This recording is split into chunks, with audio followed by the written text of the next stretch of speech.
Worksheets की इन श्रृंखला में आज हम नई वर्कशीट के साथ आए हैं। अभ्यास पत्र 7 है ये और ये लखनवी अंदाज पाठ से लिया गया है। इसके राइटर है यशपाल।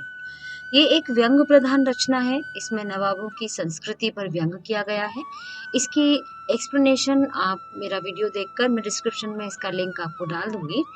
अब हम चर्चा शुरू करते हैं अपने 7वें वर्कशीट पर, लखनवी अंदाज।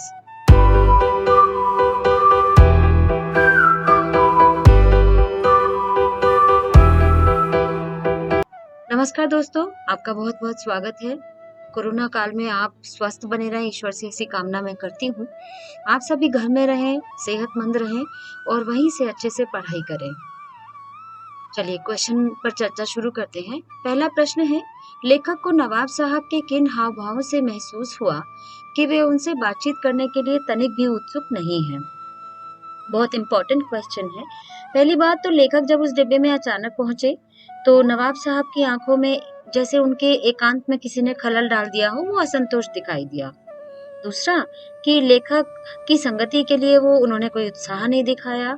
किसी अननोन पर्सन भी जब कोई हमारे सामने आता है, हम थोड़ा सा मुस्कुराते हैं या बात करने की कोशिश करते हैं, तो लेखक के आने पर उन्होंने कोई भी अपनी तरफ से भावनाएं प्रकट नहीं की और नवाब साहब लगातार खिड़की से बाहर देखते रहे। ट्रेन में लेखक के साथ बातचीत करने के लिए नवाब साहब ने कोई भी उत्साह प्रकट नहीं किया, कोई भी कोशिश नहीं की। बिना विचार, घटना और पात्रों के भी क्या कहानी लिखी जा सकती है? यशपाल के इस विचार से आप कहाँ तक सहमत हैं? देखिए, बहुत अच्छा क्वेश्चन है कि लेखक का कथन है कि विचार के बिना, घटना के बिना, पात्रों के बिना क्या कहानी लिखी जा सकती है। यह नई कहानी के आंदोलन के कथाकारों पर किया गया व्यंग है। जो नई कहानी के आंदोलन के कथाकार हैं, वो बिना किसी काल्पनिक क्षमता के आधार पर अपनी तरफ से ही कहानी के पात्रों को रच देते हैं और यह व्यंग उन्हीं कहानी के रचयिताओं पर है। तो यहाँ पर देखिए, जब हम कोई घटना या पात्र नहीं होंगे, कोई विचार नहीं होगा, तो सिर्फ एक व्यक्ति की कल्पनाशीलता होगी और वही कल्पनाशीलता हम घटना उसको लिख देंगे कहानी की तरह। लेकिन कहानी अपने प्रतिमानों पर खरी उतरनी चाहिए। उसका एक संदेश होता है, कहानी का अपना उद्देश्य होता है, कहानी में पात्र होते हैं, घटनाएं होती हैं। दुखांत से सुखांत की ओर हम कहानी को ले जाते हैं या सुखांत से एंडिंग जो भी हो, दुखांत हो तब भी, लेकिन कहानी अपने एक मोटिव को आगे बढ़ाती है, अपने संदेश को, एक सामाजिक उद्देश्य वहां दिखाई देता है, एक सामाजिक सीख हमें दिखाई देती है। अब यहाँ पर इस व्यंग के माध्यम से लेखक कहना चाहते हैं कि कोई भी कहानी, विचार, घटना या पात्र के अभाव में नहीं लिखी जा सकती। जिस प्रकार बिना खाए पेट नहीं भरा जा सकता, बिना उसके खाए आप उसका आनंद नहीं ले सकते, वो कैसा स्वाद में है वो नहीं आप पता लगा सकते। यदि आप ऐसा करते हैं तो सिर्फ आप एक नाटक करते हैं, दिखावा करते हैं। और ऐसे ही विचार कहानी लेखन के लिए लेखक को प्रेरित करते हैं। घटनाएं कथा वस्तु को आगे बढ़ाने का कार्य करती हैं। पात्र कहानी में प्राणों का संचार करते हैं। ये कहानी के आवश्यक तत्व हैं और इसके बिना लिखी गई कहानी को एक स्वतंत्र रचना कहा जा सकता है, लेकिन कहानी नहीं। और हम उनके विचार से बिल्कुल सहमत नहीं है कि बिना विचार, घटना और पात्रों की कहानी नहीं लिखी जा सकती। कहानी अपने उद्देश्य की पूर्ति करने में विफल रहेगी। नवाब साहब द्वारा खीरा खाने की प्रक्रिया को अपने शब्दों में व्यक्त कीजिए। इसमें आप पूरी प्रक्रिया लिख देंगे कि खीरा उन्होंने पहले धोया, तौलिया पे बिछाया, छीला, लोटा उठाया, लोटे से धोया उनको, खीरों को, और खीरों के सिरों को काटा, छीला, उनके जहर को, खीरों के जहर को, ऊपरी हिस्से को काटकर उसका जहर अलग किया और फिर फांकों को करीने से काटते हुए वो तौलिया पर बिछाकर सजाते गए और बाद में उन्हें नमक, मिर्च, बुरका, जीरा मिला हुआ मसाला था वो डाला, उसके ऊपर डाल दिया। ये प्रक्रिया आप पूरी शब्दों में लिख देंगे।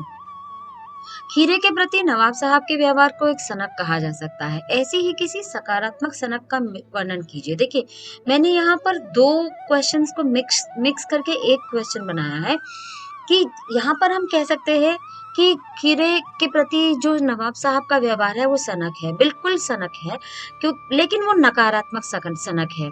यहाँ पर एक दिखावा करना कि क्या बिना खाए पेट भरा जा सकता है, डकार भी लाई जा सकती है। अगर बिना कहे या बिना खाए पेट भरा जा सकता है तो दुनिया में किसी को भी कुछ खाने कमाने के लिए इतनी जद्दोजहद करने की आवश्यकता नहीं होगी। चीज़ों को सूंघने मात्र से यदि पेट भरने लगता तो वास्तविकता जीवन की कुछ और ही होती। तो यहाँ पर दिखावा और ऐसा व्यवहार जो दूसरों से अलग दिखाने के लिए किया जाए और वो हास्यास्पद हो जाए कि दूसरे सिर्फ उसकी हंसी उड़ाने उड़ाने के लायक ही उसको समझें, तो ये सनक नकारात्मक है। यहाँ नवाबों की उस नस्ल की बात की गई है जहाँ पर वो दिखावे के लिए किसी भी हद तक कर गुजरते हैं और दिखावे के लिए ऐसी हरकतें कर जाते हैं जो शायद स्वीकार करने के योग्य नहीं होती। तो ये तो होगी नकारात्मक। एक प्रश्न है कि ऐसे ही किसी सकारात्मक सनक का वर्णन कीजिए। देखिए, यहाँ पर आप पॉजिटिव सनक की बात कीजिए। अगर किसी को सफाई की बहुत सनक है, किसी की एंट्री नहीं है, किसी का कुछ भी नहीं है, तो वो सफाई करना अच्छी बात है, लेकिन अति से ज़्यादा यानी कि ओवर लिमिट जब कोई चीज़ हो जाती है, तो वो हमें उतनी रिलैक्स फुली नहीं लगती, वो बल्कि पेनफुल लगती है हमें। तो सफाई की सनक हो गई, किसी को बिजली बचाने की सनक है, लेकिन ऐसे ही पॉजिटिव जो सनक है उसके बारे में मैं आपको बताऊंगी। जैसे दिल्ली के मेडिसिन बाबा हैं, कितने बुजुर्ग हैं, लेकिन उनको सनक है कि वो जो यूज्ड दवाइयां हैं और लोग जिनको दवा उपयोग में नहीं लाते उन दवाइयों को इकट्ठा करें और ऐसे लोगों तक पहुंचाएं जो जरूरतमंद हैं, जो दवा खरीद नहीं सकते। आप दशरथ मांझी का उदाहरण ले सकते हो। अपनी वाइफ को वो अस्पताल नहीं ले जा सके तो उनको कैसी सनक चढ़ी कि उन्होंने पहाड़ में से काट के कितने किलोमीटर का रास्ता बना दिया। कितने ही ऐसे अनसंग हीरोज आपको अपनी लाइफ में दिखाई देंगे जो लीक से हट के चलने का काम करते हैं। तो ऐसी ही सनक सकारात्मक सनक है। आप मोबाइल एम्बुलेंस ले लीजिए कि जो यहाँ मोटरसाइकिल पर उन्होंने एम्बुलेंस बना रखी है और वो ऐसे देहाती इलाकों से मरीजों को उठा कर लाते हैं। तो ऐसे अनसंग हीरोज आपको हजारों देखने को मिल जाएंगे जो लीक से हटकर काम करते हैं और समाज के लिए कुछ अच्छा खड़ा करते हैं। तो उनकी कुछ अच्छा करने की जो अच्छी सनक है ना, वो लोगों के हित में होती है। लेकिन नवाब साहब जैसे नवाबों की सनक ये सिर्फ एक दिखावा है और इसका वास्तविकता से कोई लेना देना नहीं है। लेखक ने क्या सोचकर सेकंड क्लास का टिकट लिया होगा? देखिए, सबसे पहले तो लेखक को बहुत दूर तक नहीं जाना था, ये एक बिंदु है। दूसरा बिंदु है कि वो नई कहानी के लिए खिड़की से बाहर देखकर प्राकृतिक दृश्यों को देखकर कुछ प्रेरणा लेना चाहते थे, इसलिए उन्होंने सेकंड क्लास का टिकट खरीदा था। हमने भी उनके सामने की बर्थ पर बैठकर आत्मसम्मान से आंखें चुरा ली। इस वाक्य में आत्मसम्मान किस संदर्भ में कहा गया है? जब लेखक रेल के सेकंड क्लास के डिब्बे में चढ़े तो उन्होंने महसूस किया कि उनके अचानक इस डिब्बे में आ जाने से नवाब साहब की जो आंखों में उनके एकांत चिंतन में विघ्न का सा असंतोष दिखाई दिया, जैसे उनके किसी ने शांति को भंग कर दिया हो, वो अकेला रहना चाहते हो और यहाँ किसी के आने से उन्हें परेशानी हुई हो। लेखक को भी अपना आत्मसम्मान बहुत प्यारा था, इसलिए उन्होंने भी अपनी ओर से नवाब साहब से परिचय पाने का कोई उत्साह नहीं दिखाया। अगर उन्होंने कुछ अच्छा रिएक्ट नहीं किया तो लेखक ने भी अपने आत्मसम्मान को बचाने के लिए उनसे बात करने की कोशिश नहीं की। नवाब साहब की असुविधा और संकोच का क्या कारण रहा होगा? देखिए, सबसे पहले तो सामने खीरा ऐसा कोई पदार्थ नहीं है जो बहुत अमीर लोग खाते हों। साधारण व्यक्ति भी खीरे जैसे पदार्थ को खा सकता है, यानी कि वो बहुत कीमती या महंगी चीज नहीं है जो जिसको दिखाने के लिए नवाबों के लिए कोई बड़ी चीज हो। लेकिन वो ये दिखाना चाहते हैं कि एक साधारण चीज को भी नवाब जो लोग हैं वो कितने अलग तरीके से खाते हैं। उनकी स्टाइल, उनका सब कुछ डिफरेंट है जो आम लोगों से बिल्कुल भी मैच नहीं करता। तो नवाब साहब के सामने तौलिए पर 2 खीरे रखे हुए थे। हो सकता है लेखक के कारण वे खीरे जैसे अपदार्थ वस्तु का शौक करते हुए देखे जाने से संकोच में हो, क्योंकि खीरा ऐसा नहीं था कि कोई ना खा पाए और इधर यहाँ नवाब बने फिरते हैं और खीरे जैसी साधारण वस्तु के लिए मरे जा रहे हैं, खाद्य पदार्थ के लिए मरे जा रहे हैं। वो चीज वो नहीं दिखाना चाहते थे कि खीरा खाता हुआ कोई मुझे यहाँ पर देखे। दूसरा, नवाब साहब ने काफी पैसों की बचत करने के उद्देश्य से सेकंड क्लास का टिकट लिया होगा और अब वह यह नहीं चाहते थे कि शहर का कोई भी सफेद पोश उन्हें सेकंड क्लास के डिब्बे में देखे।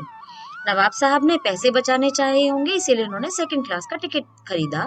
अब वो नवाबों के खानदान से हैं और सेकंड क्लास के डिब्बे में टिकट खरीद के यात्रा कर रहे हैं, तो उनमें नवाबी जैसी कोई बात नजर नहीं आई और वो इसलिए चाहते थे कि कोई भी शहर का आदमी उन्हें इस डिब्बे में सवारी करते हुए ना देखे।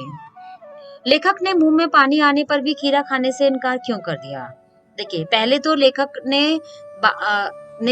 के आने पर नवाब साहब ने कोई रुचि नहीं दिखाई, ना ही कोई उन्होंने जोश दिखाया, ना ही कोई उत्साह, किसी भी तरह की फीलिंग उनकी तरफ से नहीं हुई।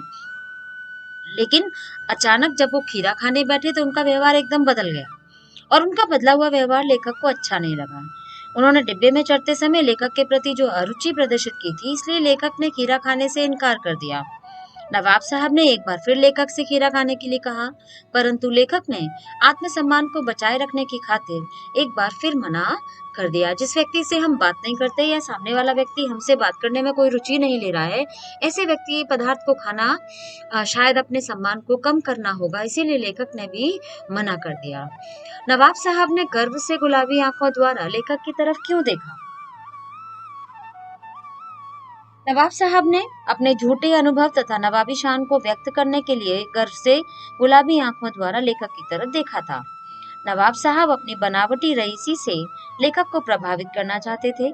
उनके अंदर घमंड, दिखावा और बनावटीपन की प्रवृत्ति थी। उनकी आदत में दिखावा था और इसीलिए उन्होंने अहंकारपूर्ण दृष्टि से लेखक की ओर देखा कि तुम साधारण हो और हम नवाब हैं और तुम मतलब नवाबों का वो प्रभाव जमाना चाहते थे, इसलिए उन्होंने इस प्रकार देखा। नवाब साहब खीरे खाने की तैयारी और इस्तेमाल से थककर लेट गए। इस पंक्ति में निहित व्यंग को स्पष्ट कीजिए। ये बहुत इंपॉर्टेंट क्वेश्चन है। इस पंक्ति के माध्यम से लेखक ने नवाब साहब पर यह व्यंग किया कि नवाब साहब ने पूरे जोर शोर से खीरों को धोया, काटा, झाग निकाला, फांक बनाकर और जीरा मिला हुआ नमक और मिर्च का मसाला बुरका, परंतु झूठी शान में आकर फांकों को मात्र सूंघकर ही फेंक दिया। फिर पेट भर जाने का कृत्रिम अभिनय किया, यानी कि दिखावा किया उन्होंने कि मेरा पेट सूंघने मात्र से ही भर जाता है, और इन सब वास्तविक शारीरिक श्रम और काल्पनिक स्वाद लेने के बाद नवाब साहब मानसिक रूप से संतुष्ट दिखाई देने की कोशिश करने लगे। वो अपने इस किए गए कार्य को, जो उन्होंने खीरे बिना मतलब खाए और सिर्फ सूंघकर ही खीरे की फांकों को उन्होंने खिड़की से फेंकते गए थे, वो ये साबित करना चाहते थे कि मेरे इस काम का एक नतीजा है। मतलब हम नवाब हैं और हमारा हर काम दूसरों से अलग है, तो खीरों को मात्र सूंघने से भी पेट भरा जा सकता है, नीयत भरी जा सकती है, इवन डकार तक लाई जा सकती है। तो वो उस चीज को दिखाने की कोशिश कर रहे थे कि इस कार्य के बाद भी वो बिल्कुल उनका पेट भर गया है, और ये दिखाने के लिए यहाँ पर इस पंक्ति में यही व्यंग छुपा हुआ है कि वो अपने इस कृत्य को सही साबित करने के लिए ये अभिनय कर रहे हैं। लेखक के ज्ञान चक्षु किस प्रकार खुल गए? जब लेखक ने नवाब साहब को खीरे को सूंघने मात्र से ही अपने पेट भर लेने और परम संतुष्टि पाने के बाद डकार लेते सुना, तो उनके ज्ञान चक्षु खुल गए, यह सोचकर कि बड़े आश्चर्य की बात है कि किसी पदार्थ को बिना खाए और सिर्फ सूंघने मात्र से ही पेट भरा जा सकता है। क्या सिर्फ सूंघने मात्र से ही उदर की तृप्ति संभव है? क्या इच्छाएं मिटाई जा सकती हैं? क्या पूरा स्वाद लिया जा सकता है और अंत में डकार भी ली जा सकती है? यानी कि ऐसा कार्य जो बिना कार्य को किए हुए उसके परिणामों तक भी आपको पहुंचा दे, बिना खाए पेट भर दे, मतलब ये तो सांसारिक जो व्यावहारिकता के नियम है उनसे भी बिल्कुल विपरीत जाता है। तो नवाब साहब ऐसा भी कुछ कर सकते हैं, बिना खाए पेट भी भरा जा सकता है, सूंघने मात्र से रसास्वादन भी किया जा सकता है। तो इस प्रकार एक नया ज्ञान उन्हें प्राप्त हुआ। तो लेखक के ज्ञान चक्षु, चक्षु कहते हैं आंखें खुल गई, कि लेखक के इस व्यवहार से उनकी आंखें खुल गई कि इस प्रकार भी संभव है। तो फिर बिना घटना पात्र आदि की अनुपस्थिति में भी कहानी लिखी जा सकती है। अगर बिना खाए पेट भरा जा सकता है, तो बिना पात्रों के, बिना घटना के और बिना कहानी के, बिना पात्रों के, बिना संवादों के, बिना कथोपकथन के, बिना वातावरण के कोई भी कहानी लिखी जा सकती है। तो ये सवाल उनको पैदा हुआ। लेकिन सच तो ये है कि इन सब चीजों के बिना कहानी अपने मर्म को पहुंचा नहीं सकती, अपने प्रतिमानों को सफल नहीं कर सकती, अपने पैरामीटर पे खरी नहीं उतर सकती, अपने उद्देश्य को पूर्ति नहीं कर पाएगी। लखनवी अंदाज में निहित नवाबी परंपरा पर किए गए व्यंग को स्पष्ट कीजिए। यहाँ पर नवाबों का जो व्यंग किया गया है, लेखक ने इस कहानी के माध्यम से समाज के जो पतनशील सामंती वर्ग है, यानी कि जो कभी पैसे वाले बहुत नवाबी परिवार के रहे होंगे, उनके खानदानी रहे लेकिन वो नहीं है। लेकिन जेब और दिमाग दोनों में जब कंप्रोमाइज ना हो, जेब जेब की हकीकत को दिमाग ना माने और दिमाग उस चीज को स्वीकार ना करे कि अब हम नवाब नहीं हैं, हमारी वास्तविकता ये नहीं है, अब हमारा जो धन संपत्ति का जो स्तर है वो पहले जैसा नहीं रहा, हम उतने संपन्न नहीं हैं। तो यहाँ पर उस चीज को मानने से वो इनकार करते हैं और इतनी बनावटी शैली जीते हैं जिसके जो कभी हंसने के काबिल हो जाती है, हास्यास्पद हो जाती है, और इसी दिखावे में वो अपना पूरा जीवन बिता देते हैं। यथार्थ की सच्चाई को, कड़वी सच्चाइयों को वो एक्सेप्ट नहीं करना चाहते, जीवन के सच को वो अपनाना नहीं चाहते, और ऐसे व्यक्तियों को समाज में कहीं भी देखा जा सकता है। देखिए, कर्ज लेकर शो ऑफ करना, किसी से लेकर शो ऑफ करना और खुद अपनी मेहनत से कमाकर शो ऑफ करना, इन सब चीजों में बहुत फर्क होता है। और हम ना कमा रहे हैं ना किसी से ले रहे हैं, हमारे पूर्वजों के पास था, हम उसी का दिखावा कर रहे हैं। तो यहाँ पर वर्तमान को ना अपनाने की, कड़वे यथार्थ को स्वीकार ना करने की जो नवाबी सोच है, उस पर ये व्यंग किया गया है। अच्छा चैप्टर है। इसमें से कुछ इम्पोर्टेंट पैसेज हैं। पहला है, गाड़ी छूट रही थी, वहां से संकोच में हो।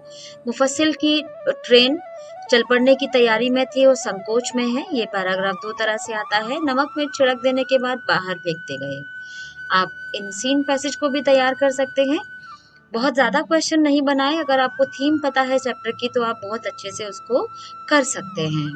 उम्मीद है लखनवी अंदाज चैप्टर की आपको समझ में आया होगा। जो ये सारे इंपॉर्टेंट क्वेश्चंस हैं जो बोर्ड में आते हैं, चैप्टर से समराइज किए हुए, पूरी तरह से निकाले गए प्रश्न हैं, ये आपके लिए डेफिनेटली बेनिफिशियल साबित होंगे, मैं इस बात का आपसे वादा करती हूँ। अगर वीडियो आपको अच्छा लगा हो तो प्लीज लाइक कीजिए, शेयर कीजिए और सब्सक्राइब कीजिए। Thank you so much. जय हिंद, जय भारत, बहुत बहुत धन्यवाद।